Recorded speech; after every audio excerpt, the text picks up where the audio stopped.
अनेक प्रकार की आत्माओं का संसर्ग होता है, संपर्क होता है। बाबा से कोई आत्माओं की दूरी बढ़ती है, कोई की घटती है। बहुत सारी ऐसी बातें पैदा होती है जिससे वृत्ति, कृति और वाचा चारों में अनेक प्रकार के फेरबदल होते रहते हैं। शुरुआत में जब कोई आत्मा ज्ञान में आती है, ईश्वरीय नॉलेज की गुह्यता को समझती है, तो सात्विक स्टेज में होने के कारण हलचल ना के बराबर होती है। और बाद में आपस में अनेक आत्माओं के विचार सुनते क्योंकि कान से जो कुछ सुना जाता है, आंख से जो कुछ देखा जाता है, उसका असर जरूर पड़ता है। एक दूसरे के विचारों को सुना जाता है, विचारों का लेन देन किया जाता है, तो बाबा की बातें धीरे धीरे भूल जाती हैं और आपस में एक दूसरे की बातों का, दृष्टि का, वृत्ति का, वाचा का, शक्ति का संक्रमण होने लगता है।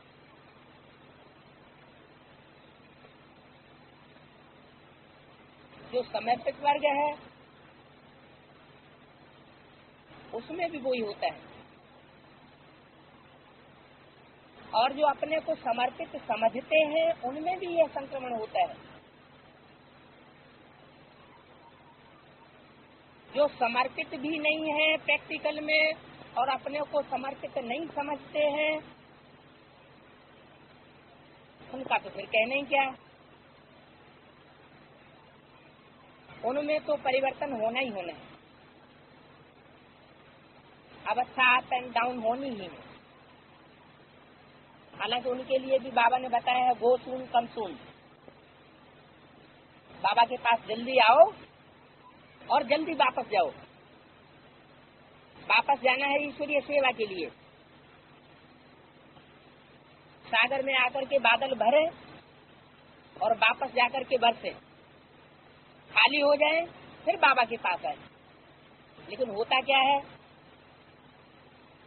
बाहर की दुनिया में जाकर के बाहर की दुनिया का ऐसा रंग लगता है, ऐसा संग लगता है कि बाबा की बात भूल जाती है। गलतियां भी करते रहते हैं, कोई पोता मेल भी लिखते रहते हैं, कोई तो लिखते ही नहीं, और लिख करके बाबा के पास भेजते भी रहते हैं। लेकिन पोता मेल एक बार माफ होगा, 2 बार माफ होगा, 3 बार माफ होगा, बार कहाँ तक माफ होगा। जब तक बाबा के सामने पहुंचेंगे नहीं, एक दूसरे से जो लेते हैं, उन ली हुई बातों का जो असर पड़ता है वो धुलेगा कैसे।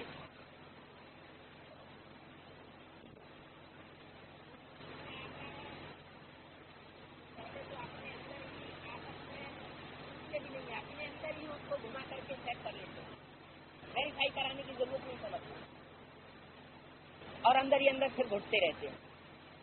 कुछ फैसला कर लेते हैं, कुछ ठंडे हो जाते हैं, कुछ एक दूसरे के ऊपर दोषारोपण करने लग पड़ते हैं, और ऐसे होते होते अवस्था बिल्कुल नीचे जाती है।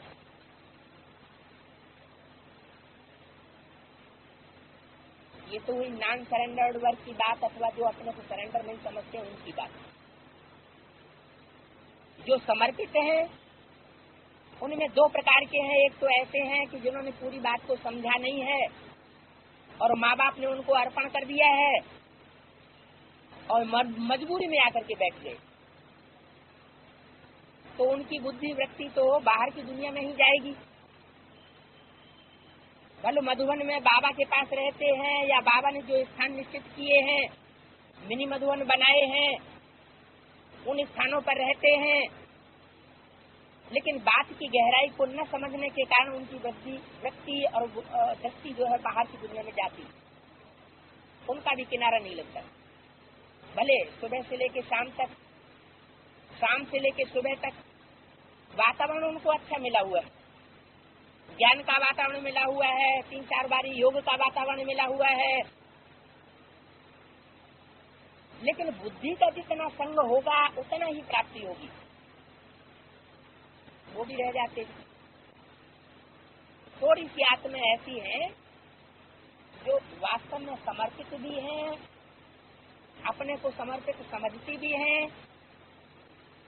और बाबा जैसे चलाना चाहता है, जो बात सुनाना चाहता है उसको वैसे ही धारण करती हैं और चलती हैं। लेकिन अंतर क्या पड़ता है? अंतर हुजूम का पड़ता है। एक तो आने वाले जिज्ञासु,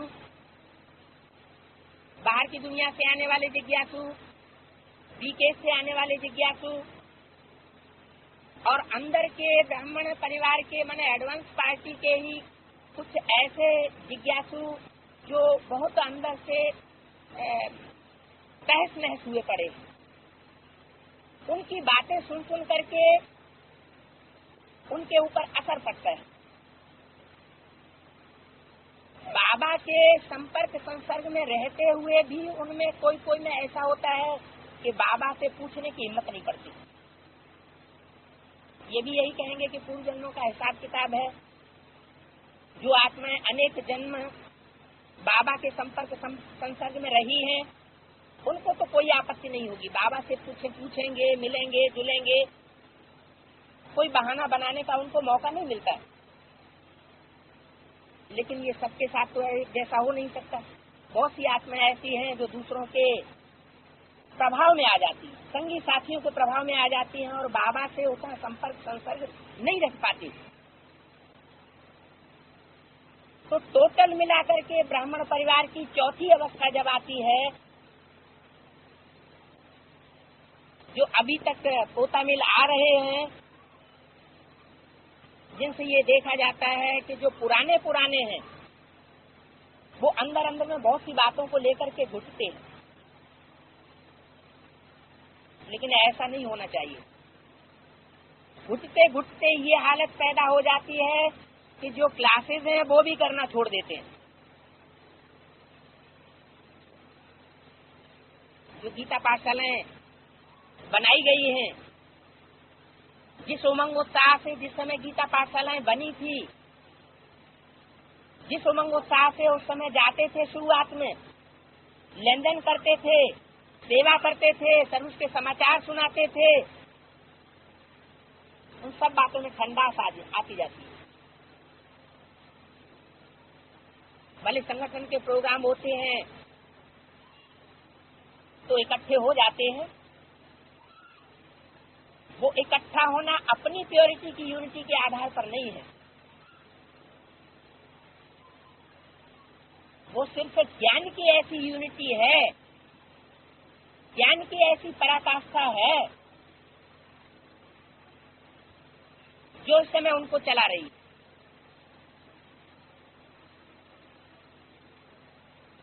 अब ये इंडिविजुअल प्योरिटी बढ़ाई कैसे जाए?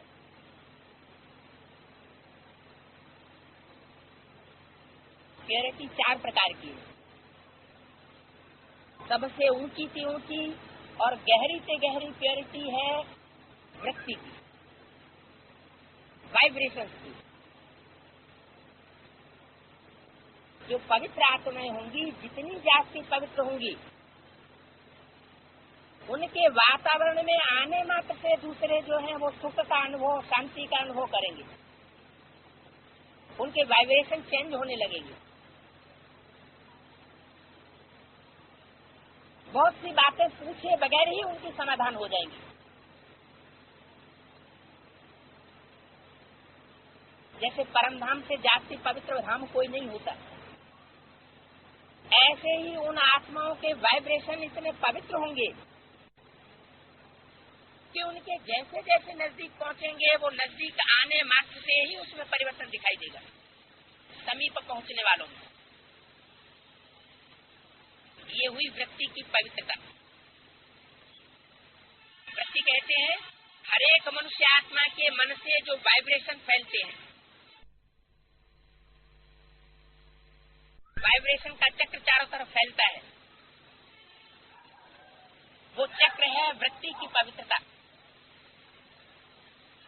जिस प्योरिटी की पराकाष्ठा से राधा कृष्ण का जन्म होगा। आपने लक्ष्मी नारायण के चित्र में देखा होगा,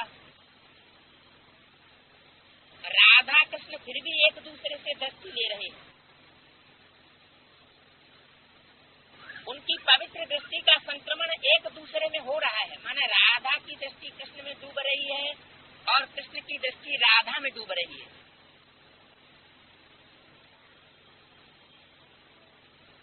तो उनको दृष्टि का मेल दिखाया गया है। लेकिन उनसे भी ऊपर की स्टेज में जो लक्ष्मी नारायण खड़े हैं, वो एक दूसरे को दृष्टि से भी नहीं देख रहे हैं।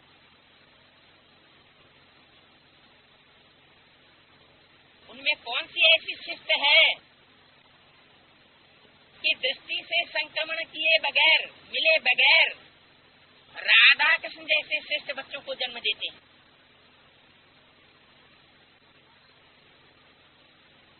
लक्ष्मी नारायण के चित्र में जो 30 बाई 40 इंच का पुराना चित्र है बाबा के समय का, उसमें राधा कृष्ण के ऊपर जो लक्ष्मी नारायण खड़े हुए हैं, वो कौन सी वृत्ति में खड़े हैं?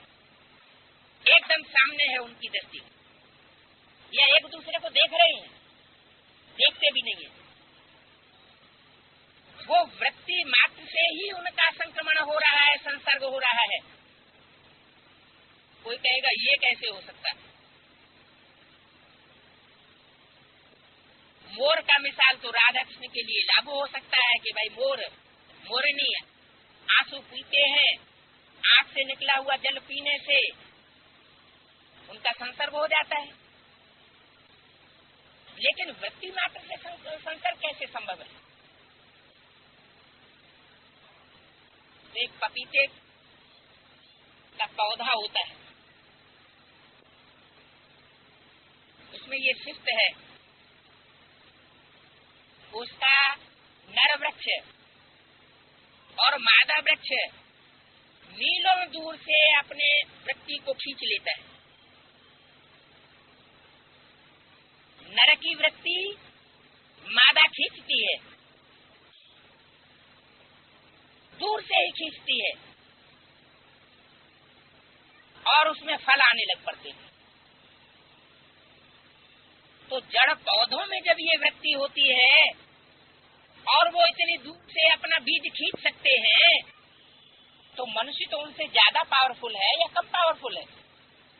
ज्यादा ही पावरफुल है।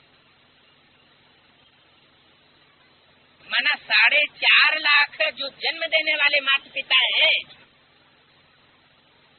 जो विशेष चुनी हुई एडवांस पार्टी की आत्माएं हैं, उनको उस स्टेज तक पहुंचना पड़ेगा।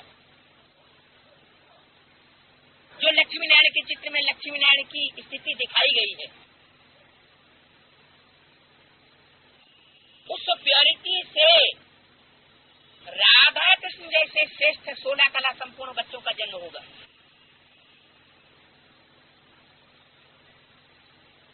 राधा कृष्ण उस ऊंची स्टेज को नहीं पहुंच सकते, वो दृष्टि मात्र की प्योरिटी तक ही पहुंचेंगे। लेकिन उनके माँ बाप 16 कला संपूर्ण से भी ऊपर पहुंचेंगे। वो सूर्यवंशी कहे जाते हैं। सूर्य कभी कलाओं में नहीं बांधा जाता, तो सूर्यवंशी बच्चों की भी कभी कलाएं बांधी नहीं जा सकती। वो वृत्ति मात्र से ही इतने पावरफुल होंगे कि जो कार्य आज विज्ञान कर रहा है, चमत्कार कर रहा है, बिना तार के आधार पर बेतार का तार, वायरलेस या कंप्यूटर कहिए, दूर बैठे ही सारे वाइब्रेशन खींच लेता है, सारी आवाज खींच लेता है, चित्र भी दिखाई देता है, कनेक्शन कुछ भी नहीं है। तो ये स्थिति हम आत्माओं की भी बनेगी। जब हम आत्माओं की ये स्थिति बनेगी, उस समय हम दूर बैठे भी कोई से बात कर सकेंगे, कोई के वाइब्रेशन ले सकेंगे। वो मन मना भाव की पराकाष्ठा की स्टेज होगी। स्पष्ट किसी का चित्र देख सकेंगे।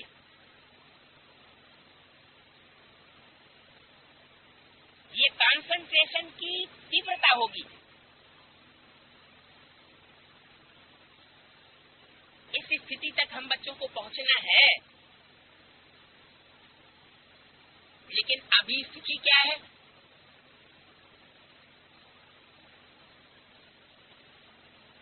पहले बाबा मुरलियों में बोला करते थे कि बच्चे वाचन से कोई विकर्म हो जाता है, लेकिन कर्मेंद्रियों से कोई विकर्म नहीं करना है। अगर कर्मेंद्रियों से कोई विकर्म हुआ, माने व्यभिचार हुआ, पाप कर्म हुआ, एक बाप दूसरा न कोई इस वृत्ति से नीचे उतर करके कोई और से संसर्ग किया, वाचा से, दृष्टि से या कर्मेंद्रियों से, तो पाप बन जाएगा। और अभी तो अव्यक्तवाणियों में क्या बोलने लग पड़े कि बच्चे संकल्पों से भी अगर कोई तुम गलत संकल्प करते हो, व्यभिचारी संकल्प करते हो, तो उसका भी पाप बनता है।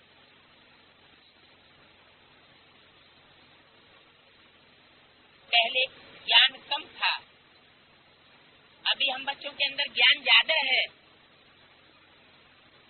तो जो जितना ज्यादा ज्ञानी है उसको तो और ज्यादा अलर्ट रहना पड़ेगा। लेकिन बजाय अलर्ट रहने के अलबेलापन और ही ज्यादा बढ़ता जाता है।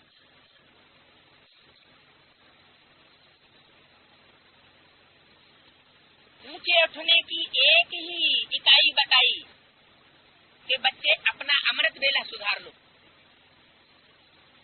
अमृत बेला सुधारा तो सब सुधर जाएगा। लेकिन अभी हाथ उठवाया जाए कि 4:45 बजे से पहले 10 मिनट, 15 मिनट, 20 मिनट, आधा घंटा या 1 घंटे का पुरुषार्थ कौन कौन करते हैं, तो कितने हाथ उठाएंगे? उठाइए जरा, रेगुलर। देखो भाइयों के बहुत कम हाथ उठे हुए हैं और कन्या माताओं के हाथ ज्यादा उठे हुए हैं। और लौकिक पढ़ाई में भी ऐसे ही होता है। लौकिक पढ़ाई में जो बच्चे हैं वो कम पास हो रहे हैं और जो बच्चियां हैं वो ज्यादा पास हो रही है, और पास होने के बाद काम भी अच्छा करके दिखाती है। लेकिन या तो प्रवृत्ति मार्ग है। पांडवों के लिए बोला है शक्तियों से शक्ति लेकर के आगे बढ़ते रहे, और शक्तियां पांडवों से सहयोग लेकर के आगे बढ़ती रहे। पांडवों के बगैर शक्तियां नहीं चल सकती, शक्तियों के बगैर पांडव नहीं चल सकते। दोनों के बीच में है शिव बाबा।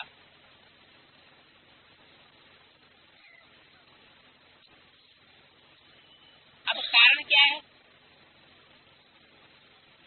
जो इतना अलबेलापन आता जाता है? कारण है आपस में ही एक दूसरे से लेन देन करके एक दूसरे से संतुष्ट हो जाना।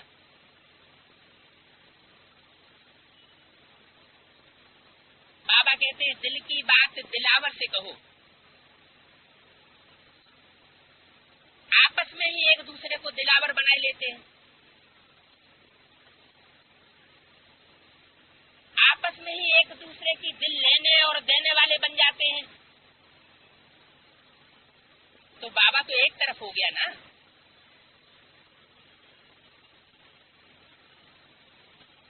बाबा भी अपने से घुमपी मार के दूसरी तरफ बैठ जाता है।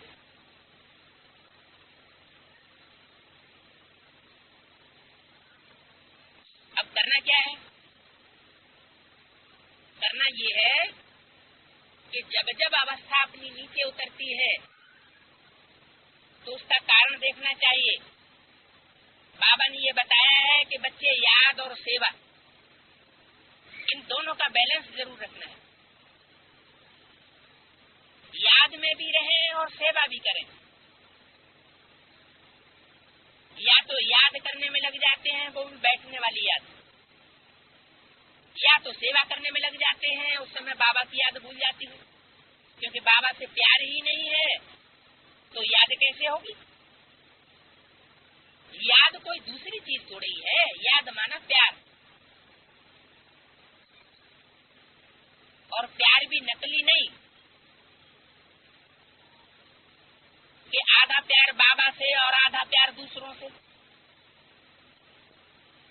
नहीं, बाबा तो चाहते हैं मां में एकम याद करो और किसी को बीच में नहीं डालो। अगर और किसी को बीच में डाला तो पाप बस नहीं होंगे।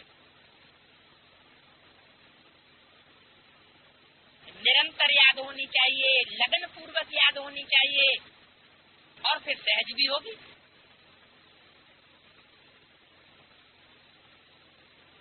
तो पछताना पड़ता है कि ऐसा होता क्यों नहीं है। ये कभी कभी होता है, कभी नहीं होता है, ये बात ठीक है। 63 जन्मों के हिसाब किताब हैं, वो लास्ट में आकर के बहुत जोर मारते हैं। जिन आत्माओं को अभी अपनी परिपक्व स्टेज दिखाई भी पड़ती है कि नजदीक है मंजिल के, वो भी बहुत ऊपर नीचे हो रहे हैं। जिसके लिए बाबा ने बोला है कि 100 मन के तो फिर भी पुरुषार्थ में अप एंड डाउन में ज्यादा नहीं आते हैं, लेकिन 8 जो है वो सबसे ज्यादा ऊपर नीचे हो रहे हैं। अभी अभी एकदम ऊंची स्टेज में और अभी अभी एकदम डाउन। तो जो 8 हैं वो जब ऊपर नीचे होंगे तो उनके नीचे कार्य करने वाली जो दूसरी आत्माएं हैं उनके दुख की वो तो जरूर ऊपर नीचे हो जाएंगे। फिर यूनिटी बनेगी कैसे? बनेगी। अकेला चना कभी भाड़ नहीं फोड़ सकता। एक को जब अनेकों का सहयोग मिलता है तो परिवर्तन जरूर होता है। जैसे बाबा ने बोला, दे दान तो छूटे ग्रहण, किसका ग्रहण छूटे है? अरे ग्रहण किसको लगता है? सूर्य और चंद्रमा को ग्रहण माना जाता है कि उनको ग्रहण लगता है। ज्ञान में हम समझते हैं कि ये विकारों का ग्रहण सूर्य को तो नहीं लगता। सूर्य तो आग का गोला है, उसके ऊपर तो पृथ्वी की या चंद्रमा की परछाया पड़ ही नहीं सकती। वो तो निर्लेप आत्मा है। तो हम ज्ञान में जानते हैं कि चंद्रमा के ऊपर एक लगता है, वो प्रभावित होता है। धरणी रूपी कन्याओं माताओं का प्रभाव या परछाया उसके ऊपर पड़ सकती है और वो अंधेरे में आ सकता है। तो बाबा ने बोला, दे दान तो छूटे ग्रहण। चंद्रमा की आत्मा को बाबा तो श्रेष्ठ समझते हैं। श्रेष्ठ समझने के कारण ही ब्रह्मा चंद्रमा को सबसे आगे बढ़ाया हुआ है। तो हम बच्चों का भी फर्ज बन जाता है कि हम उस आत्मा को सबसे जास्ती योगदान देकर के, कौन सा दान देना है? विचारों का दान। अरे विकारों का दान तो शिव बाबा को देना है, लेकिन आत्माओं को आपस में कौन सा दान देना है? और उन आत्माओं में जो श्रेष्ठ आत्मा है उसको कौन सा दान देना है? योगदान। योगदान माना वाइब्रेशन का ज्ञान। जैसे कोई नजदीकी संबंधी होता है, उसमें हमारा बहुत प्यार होता है, तो हमारे दिल में ये भावना पैदा होती है, ये आत्मा विज्ञान में आ जाए। अमृत वेले उठ करके हम उस आत्मा को विशेष सर्चलाइट देते हैं और वो परिवर्तन हो जाती है। तो ऐसे ही वो नैया है, सत्य की नैया है, बोलती है, लेकिन एक पक्की बात है, क्या? डूब नहीं सकती। तो हम बच्चे जानते हैं कि नैया डोल रही है और डूबे भी क्यों? डूबने का तो सवाल ही नहीं, डोलनी भी नहीं चाहिए। अभी अंत समय आ गया, तो हम बच्चों के वाइब्रेशन से वो परिवर्तन होना है तो होगा जरूर। तो संगठित वाइब्रेशन के परिवर्तन से ही तो होता है। अगर होना नहीं है तो स्वर्ग की स्थापना नहीं होनी। तो संगठित वाइब्रेशन का असर पड़ता है। मंदिर, मस्जिद, गिरजाघर, गुरुद्वारे, जो भी धर्म पिताएं हैं, उन्होंने ये नियम बनाया कि सब इकट्ठे हों एक स्थान पर। स्थान का भी बहुत महत्व हो जाता है और उस टाइम का भी बहुत महत्व हो जाता है जहाँ सब इकट्ठे होते हैं। एक तरह का पर्व हो जाता है। तो वाइब्रेशन का जो जखीरा है एक जगह इकट्ठा होने से उसका प्रभाव पड़ता है। वो प्रभाव तत्कालीन असर करता है।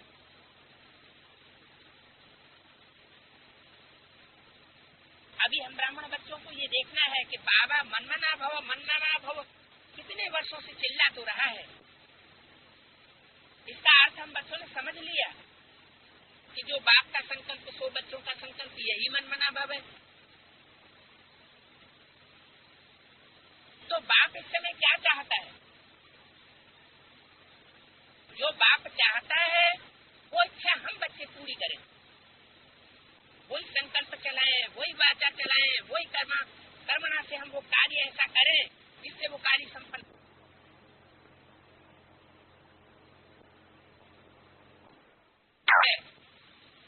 रुद्रमाला और विजयमाला,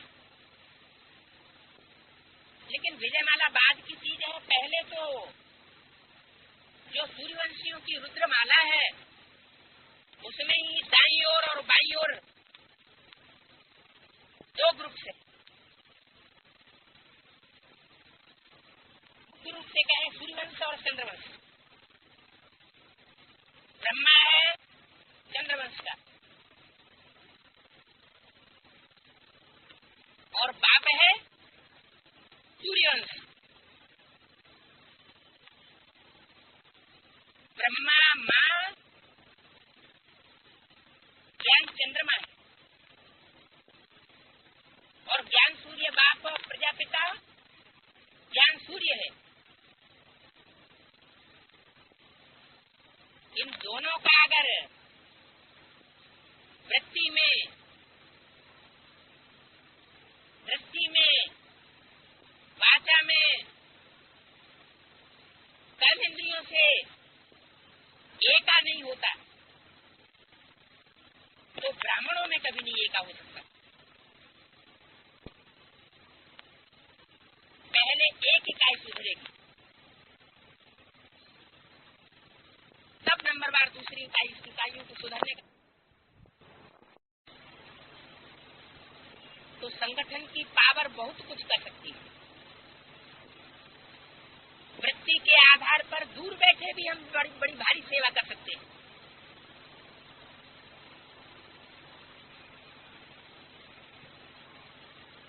ये संगठन की शक्ति प्योरिटी से आती है। जिन जिन आत्माओं ने संगम युग में जितनी जितनी प्योरिटी इकट्ठी करने का पुरुषार्थ किया होगा वो उतना ही सहयोग दे सके। अगर पुरुषार्थ नहीं किया होगा या कम किया होगा या जैसा किया होगा तो सहयोग भी उतना ही दे सके। अभी अंत समय है, अभी तो बाबा मनसा सेवा के ऊपर बहुत जोर दे रहे हैं। 60-62 वर्ष हो चुके, वाचा की कितनी भारी सेवा की है, भाग दौड़ करके कर्मेंद्रियों से कितनी जबरदस्त सेवा की है। उस सेवा से रिजल्ट कितना निकला, ना के बराबर रिजल्ट निकला। अभी याद करते करते प्रैक्टिस जरूर नंबरवार ऐसी हुई है कि बच्चे अगर हिम्मत करें तो ब्राह्मणों की दुनिया में खास करके एडवांस पार्टी के अंदर बहुत बड़ा परिवर्तन ला सकते हैं। पहले घर का सुधार, फिर पर का सुधार। अपने घर के अंदर ही अगर पूरा परिवर्तन नहीं हुआ है तो बाहर परिवर्तन कैसे होगा। घर कोई ईंटों को तो नहीं कहा जाता है। एडवांस पार्टी के ब्राह्मण परिवार में पहले घर की पहली इकाई तो माता पिता है।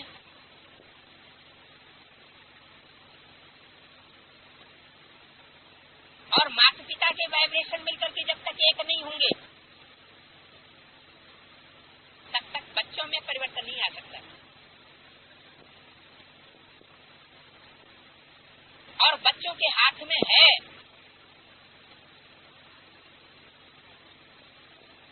जैसे यज्ञ के आदि में हुआ, स्थापना के साथ साथ यज्ञ कुंड से विनाश ज्वाला भी प्रज्वलित हुई।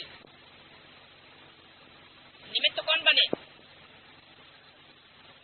ब्रह्मा, बाप और आहुति का काम किसने किया?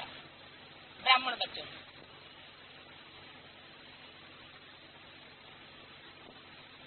ऐसे तो ब्राह्मण बच्चों को पहले न्यूट्रल रहना चाहिए, लेकिन ऐसा हो नहीं सकता क्योंकि बच्चा जब पैदा होता है तो माँ से पैदा होता है, माँ का प्यार लेता है तो माँ की तरफ रुझान तो हो ही जाता है। माँ की तरफ ज्यादा रुझान होने के कारण सारा प्यार बच्चे का और माँ का बच्चे की तरफ जाता है। बल बच्चा बाद में समझदार होता है, लेकिन पहला फाउंडेशन प्यार का तो माँ का बच्चे की तरफ, बच्चे का माँ की तरफ पड़ गया ना।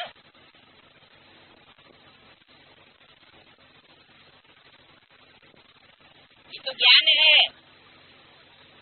बाप का ज्ञान, कि बाप ही से हमको वर्षा मिलता है ब्रह्मा के द्वारा। जैसे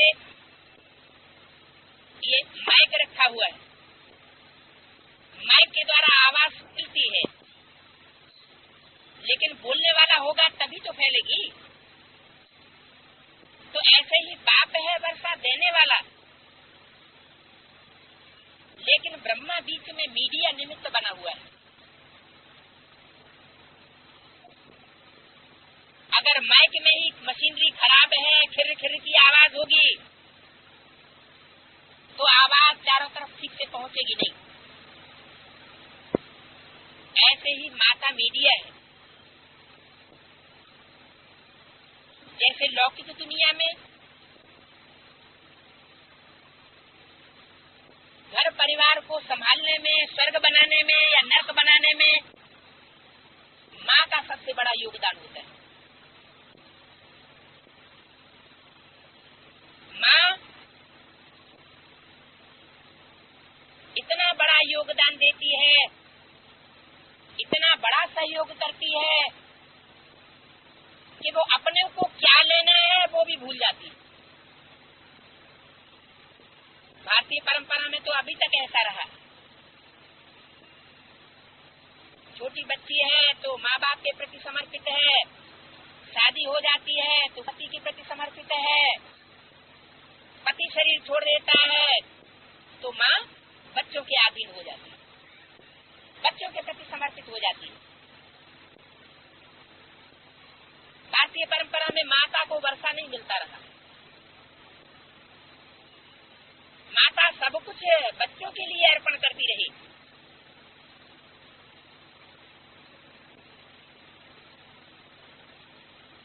माँ खुद वर्षा लेने की परवाह नहीं करती, बच्चों को वर्षा दिलाने के निमित्त बनती है। वही कार्य अलौकिक परंपरा में भी होता है। जगत माता है, फाउंडेशन के पत्थर का काम करती है। फाउंडेशन का जो पत्थर है वो जमीन के अंदर गाड़ दिया जाता है, किसी को दिखाई नहीं पड़ता, कोई जानता नहीं कि ये सारे मकान की नींव उसके ऊपर है।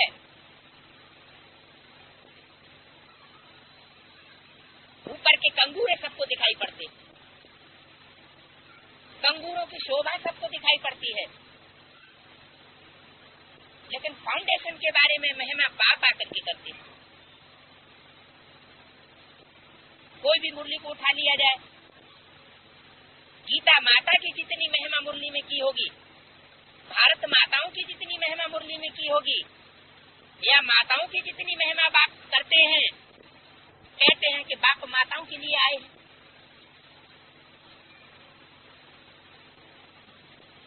ऐसा कहने में कन्याओं को कोई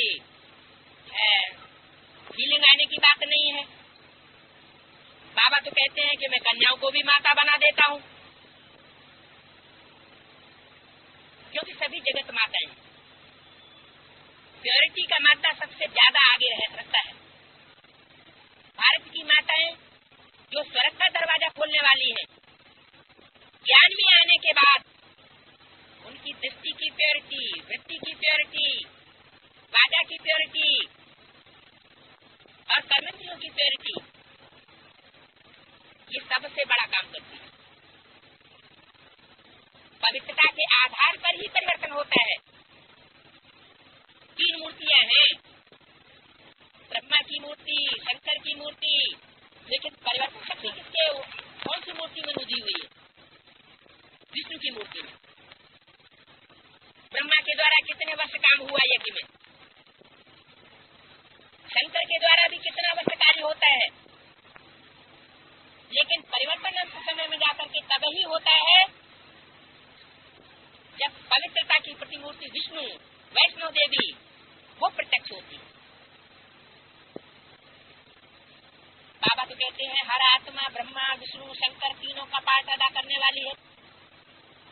हर आत्मा के अंदर ये 3 पाठ मुदे हुए हैं। हर आत्मा अपने लिए ब्रह्मा है, विष्णु है, शंकर का पाठ अदा करने वाली है।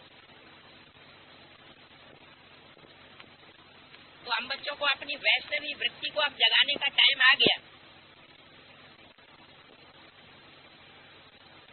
अभी परिवर्तन होना ही होना है, ये बुद्धि में पक्का करना चाहिए। 63 जन्म कुंभकर्णी आत्माओं के प्रभाव में आते रहे। बाबा कुंभकर्ण किसे कहते हैं? कुंभकर्ण भारतवासी है या विदेशवासी? भारतवासियों को कुंभकर्ण कहते हैं। ज्यादा गुरु लोग कहाँ हुए हैं? भारत में। तो जो गुरुगिरी ज्यादा करते हैं, दूसरों को अपने तरीके से मोल्ड कर लेते हैं, वो गुरु होते हैं। वो गुरु कोई 63 जन्म में ही नहीं हुए हैं, ऐसे कि नहीं वो गुरु कोई ब्रह्मा कुमारियों बीकेज में ही बैठे हुए हैं। वो गुरु हमारी एडवांस पार्टी में भी बीज रूप में बैठे हुए हैं। बाबा जो बातें बताएंगे उन बातों को मोल्ड करके अपने स्वार्थ के अनुरूप मोड़ करके उनको अपने तरीके से बताने के आदी है। खुद भी अपनी व्यवस्था खराब करते हैं और दूसरों की भी खराब कर देते हैं।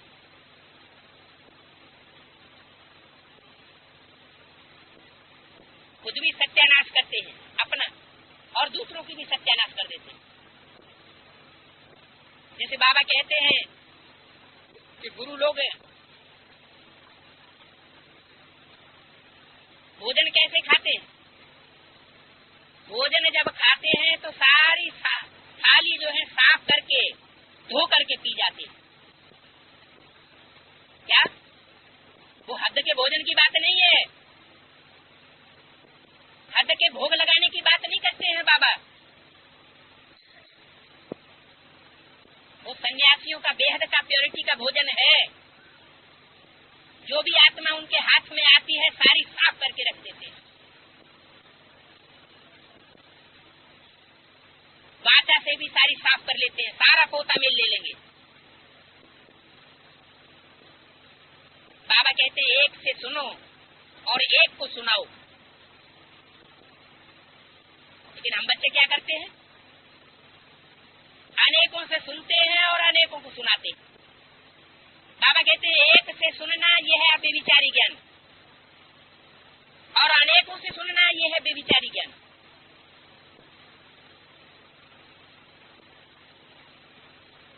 ऐसे ही दृष्टि में भी, वृत्ति में भी और कर्मेंद्रियों के संसरण में भी हम उन गुरुओं से प्रभावित होते रहते हैं, जिसका रिजल्ट ये निकलता है हमारी प्योरिटी की थाली सफाचट हो जाती है। इसलिए उनका नाम रखा है बाबा ने हिरण्याकश्यप। क्या नाम रखा है? हिरण्य माने सोना, काश्य माने तेज, पा माने पीने वाले। जो सोने जैसी सच्ची सच्ची आत्माएं हैं उनके योग बल रूपी, लगाव रूपी, लगन रूपी जो काश्य है उस तेज को पीने वाले हैं, सारा ही पी जाते। इसलिए उनका नाम रखा गया हिरण्याकश्यप। तो ऐसी ऐसी आत्माएं जो बाबा की बात को मोड़ करके और अपने तरीके से अपने स्वार्थ में लगाने वाली है, उनसे इस समय बच करके रहना बहुत जरूरी है। किसी से प्रभावित नहीं होना चाहिए। किसी भी मनुष्य गुरु से प्रभावित हुए माना उसकी प्रजा बन गई। हमें तो बाबा राजा बनाने के लिए आया है या किसी से प्रभावित होने वाली प्रजा बनने के लिए, बनाने के लिए आया है? हमें क्या बनना है? राजा बनना है, रानी भी नहीं। रानियां फिर भी राजा से प्रभावित होती है। हमें विजयमाला में भी नहीं जाना है। बाप की माला है रुद्रमाला, राजाओं की माला। जो जन्म जन्मांतर राजा बनकर के रहे हैं, राजाएं कभी किसी के प्रभाव में नहीं आते। हाँ, जो अपवित्र राजाएं हुए तो जितने जितने अपवित्र बनते गए उतना उतना प्रभावित होते गए। पहले द्वापरिक के आदि में एक मंत्री होता था, ब्राह्मणों को मंत्री बनाया जाता था। ये विश्वास रखते थे राजाएं, ये पवित्र रहते हैं, इनके पवित्रता के वाइब्रेशन से हमें जो कुछ सीख मिलेगी वो अच्छी सीख मिलेगी। तो उनकी बात मान करके राजकार्य चलाते थे। बाद में जैसे जैसे राजाएं ज्यादा अपवित्र बनते गए वैसे वैसे मंत्रियों की संख्या भी बढ़ती चली गई। और ये हाल बढ़ते बढ़ते आज क्या हाल हो गया है? आज गवर्नमेंट कैसे चलती है? मंत्रियों का हुजूम इकट्ठा हो जाता है और ढेर सारे मंत्रियों की ढेर सारी मंत्रणाएं इकट्ठी होती है, तब राजकाज चलता है। तो अनेक मतों से रावण राज्य बन जाता है। अभी तो हमको श्रेष्ठ से श्रेष्ठ मत देने वाला, श्रेष्ठ से श्रेष्ठ मंत्रणा देने वाला बाप आया हुआ है। अवेलेबल है, ऐसे कि नहीं वो हमको प्राप्त नहीं है। अभी तो कम्युनिकेशन के साधन भी बढ़ गए हैं। हम चाहें तो कदम कदम पर बाप की श्रीमत ले सकते हैं, लेकिन वैसा नहीं होता। हम आपस में ही एक दूसरे से बातों का संक्रमण करके और फैसला कर लेते हैं। अभी पूछी जाए तो जो भी पुराने पुराने एडवांस पार्टी के भाती हैं, उनके अंदर ढेर सारे ऐसे प्रश्न निकलेंगे। भले बाबा के सामने आकर वो बातें भूल जाते हैं, लेकिन घर जाते हैं, दुनियावी वायुमंडल में पहुंचते हैं, ब्राह्मणों के वायुमंडल में पहुंचते हैं, तो ढेर सारे प्रश्न घुमड़ते रहते हैं, घुमड़ते रहते हैं और अंदर अंदर परेशान होते रहते हैं।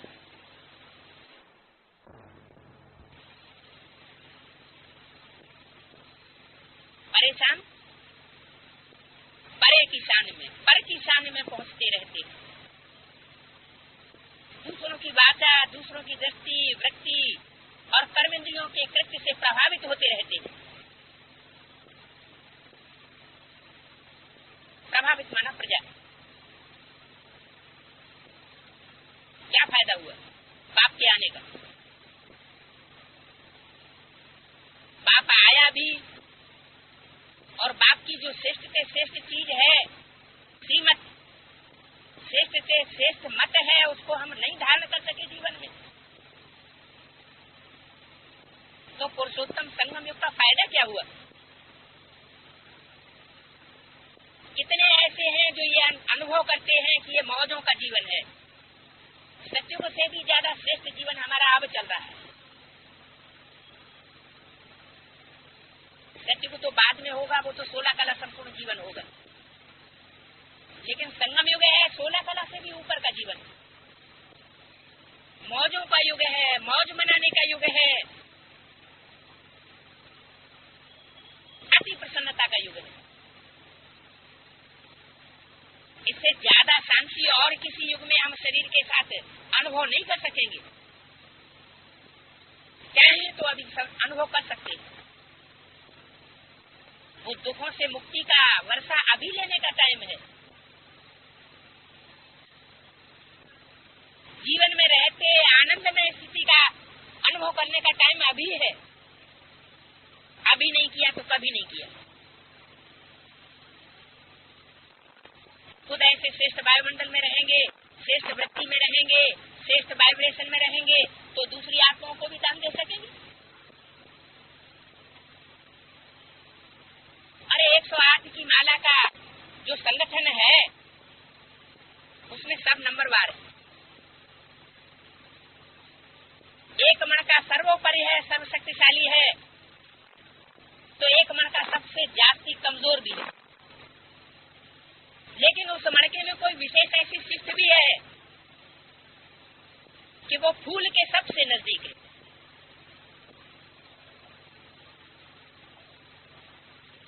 माला में 2 मणके ऊपर है। एक तरफ से माला का गिनना शुरू करेंगे तो लास्ट मणका होगा।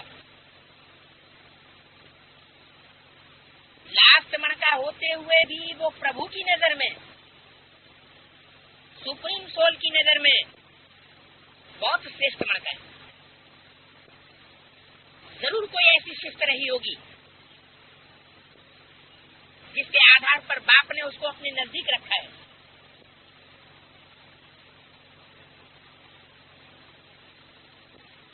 समीपता किस आधार पर आती है? बाप के समीप पहुंचने की विशेषता क्या है? सच्चाई और सफाई। जो आत्मा जितनी सच्ची होगी उतना बाप के नजदीक पहुंचेगी। तो रुद्रमाला के ऊपर के जो 2 मणके हैं, उसमें एक है माँ और दूसरी है बाप। ये दोनों मणके फूल माना सुप्रीम सोल के बिल्कुल नजदीक है। जिन 2 से ब्राह्मण बच्चों को विशेष वर्षा मिलता है। लेकिन स्नेह के सूत्र में जब तक पिरोए हुए नहीं होंगे, माँ को बच्चे से स्नेह होता है, बच्चा बीमार पड़ जाता है, सख्त बीमार है, जान का खतरा है, तो माँ को सारी रात नींद आती है क्या? नहीं आती है ना। सारी रात कैसे जागती है? जाग लेती है ना। एक रात भी जागती है, 2 रात भी जागती है, लगातार भी जागती है। तो यही प्यार परिवार में, वो माता पिता वाली जो आत्माएं हैं, पिता की बात छोड़ दो, वो तो सर्वसमर्थ है, लेकिन माँ के प्रति जो प्यार है वो प्रैक्टिकल जीवन में अनुभव आना चाहिए ना। अमृत वेला क्यों नहीं होता है? क्योंकि जो अलौकिक परिवार में असली प्यार है उसका फाउंडेशन ही नहीं पड़ा। आत्मा मंथन नहीं करती। लौकिक देहभान में देह और देह के संबंधों में बुद्धि इतनी बिजी रहती है कि दैहिक संबंधों की तो जिम्मेवारी याद रहती है, लेकिन अलौकिक और पारलौकिक संबंध की जिम्मेवारी क्या है वो भूल जाती है।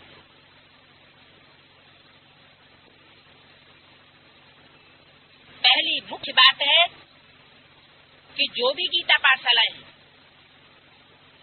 उन गीता पाठशालाओं में हर एक स्टूडेंट को अपने टाइम पर पंक्चुअल पहुंचना चाहिए और डेली क्लास करना चाहिए। ये छोटी मोटी बात नहीं है। टीचर का डिसरिगार्ड है क्लास नहीं करना, अथवा क्लास में देर से पहुंचना, अथवा क्लास में पंक्चुअल न होना। जिनके अपने मोहल्ले में गीता पाठशाला है, उनको अपने गीता पाठशाला में जरूर 1 घंटा देना चाहिए ईश्वरीय सेवा के लिए। यही ईश्वरीय सेवा है। ऐसे समझ करके संगठित होकर के जो हम वाइब्रेशन फैलाते हैं, बाबा की याद में बैठते हैं, वो वाइब्रेशन ही बहुत बड़ा काम करके दिखाएंगे। एटमिक एनर्जी का काम करेंगे। वो है एटमिक एनर्जी और ये है आत्मिक एनर्जी। लेकिन संगठित होकर बैठेंगे ही नहीं, ज्ञान का लेन देन ही नहीं करेंगे, सेवा के अनुभवों का लेन देन ही नहीं करेंगे, परिवार को परिवार ही नहीं समझेंगे,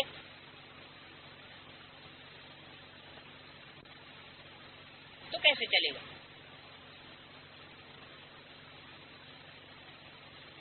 गीता पाठशालाएं खुलती जाती हैं, उनकी संख्या बढ़ती जाती है और क्लास में आने वाले स्टूडेंट्स नदारद होते जाते हैं। सब समझे बैठे हैं, कह रहे गीता पाठशाला में जाके क्या करेंगे, हम चलते फिरते उठते बैठते अपने घर में रहते ही याद कर ले। लेकिन नहीं, संगठन का असर पड़ता है। मुसलमान लोग इस बात को मानते हैं कि घर में रह करके नमाज पढ़ने का जितना सवाब होता है उससे 10 गुना मस्जिद में जाकर के पढ़ने से होता है। जुमा मस्जिद में जाकर के जो नमाज पढ़ते हैं वो मस्जिद से भी ज्यादा 10 गुना होता है उसका सवाब। और जो अजमेर शरीफ में जाकर के पढ़ते हैं वो उससे भी 10 गुना। और काबा में जाकर के अगर नमाज पढ़ते हैं तो वो 100 गुना अजमेर शरीफ से भी ज्यादा। तो मल्टीप्लिकेशन होता रहता है। तो महीने का संगठन का जो क्लास होता है वो तो होता ही होता है, वो तो महीने में 1 बार होगा। लेकिन मोहल्ले के अंदर ये जो गीता पाठशाला खुली हुई है उसमें 10 गुना 10 गुना 10 गुना 30 दिन बढ़ाएंगे तो कितना हो जाएगा है? आप कहेंगे ये तो मुसलमानों वाली बात दिखा दी। ये मुसलमानों वाली बात नहीं है। ये मंदिर, मस्जिद, गिरजाघर, गुरुद्वारे, चाहे जहां भी चले जाइए, हर जगह ये वृत्ति देखने को मिलती है। उसका कारण यही है कि एक स्थान पर संगठित होकर के हम जो बैठते हैं, आपस में लेन देन करते हैं, प्रभु की याद करते हैं, उससे वाइब्रेशन में बड़ा परिवर्तन आता है। हमारे अंदर स्वयं भी परिवर्तन आता है। तो अपना परिवर्तन करेंगे, अपने परिवार का परिवर्तन करेंगे, तब तो विश्व परिवर्तन होगा। मूल बात को ही हम भूल बैठे, क्लास ही करना बंद कर दिया, तो ऐसे कैसे चलेगा? ये भी इम्प्योरिटी की निशानी है। हम कोई बाबा की पढ़ाई पढ़ रहे हैं, हम कोई एक दूसरे से पढ़ाई थोड़े ही पढ़ते हैं। गीता पाठशाला में जो निमित्त बना करके बैठाए गए हैं, वो तो निमित्त मात्र है। ये कोई जरूरी नहीं है कि जो निमित्त मात्र बना करके बैठाए गए हैं वही उच्च पद पावेंगे।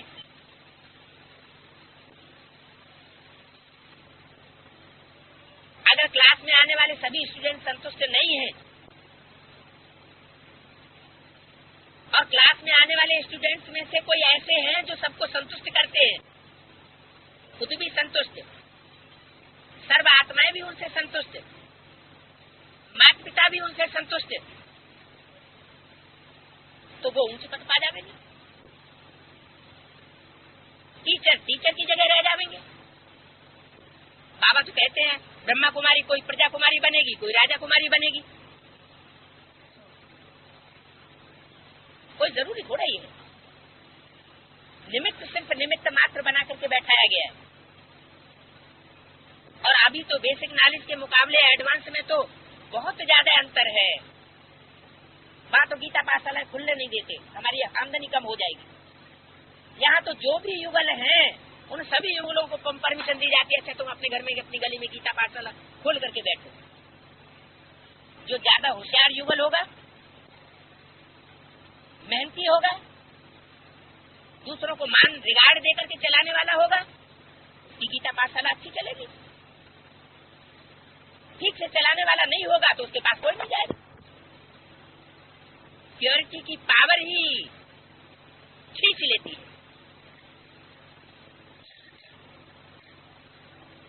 तो अभी गफलत करने का टाइम नहीं है, अभी का टाइम बहुत वैल्यूबल है। बाप इस समय बाप के रूप में भी देख रहा है बच्चों को कि कितने बच्चे आज्ञाकारी हैं। टीचर के रूप में भी देख रहा है कितने बच्चे ईमानदारी से क्लास करते हैं, पंक्चुअल रहते हैं, पढ़ाई में रेगुलर रहते हैं, कितना आपस में एक दूसरे से दिल दिलावरी करते हैं और कितना बाप को दिल देते हैं। बाप का कितना दिल लेते हैं और बाप को कितना दिल देते हैं। वफादारी मैं अपने अंदर देखना है, हम बाप के प्रति कितने वफादार हैं। जो बात बाप को ही बतानी है और किसी को नहीं बतानी चाहिए, वो बात बाप तक ही सीमित रखते हैं। वो आपस में एक दूसरे को बताते रहते हैं, एक दूसरे का प्यार लेने के लिए। अरे हम तुमको ही बता रहे हैं, तुम और किसी को नहीं बताना।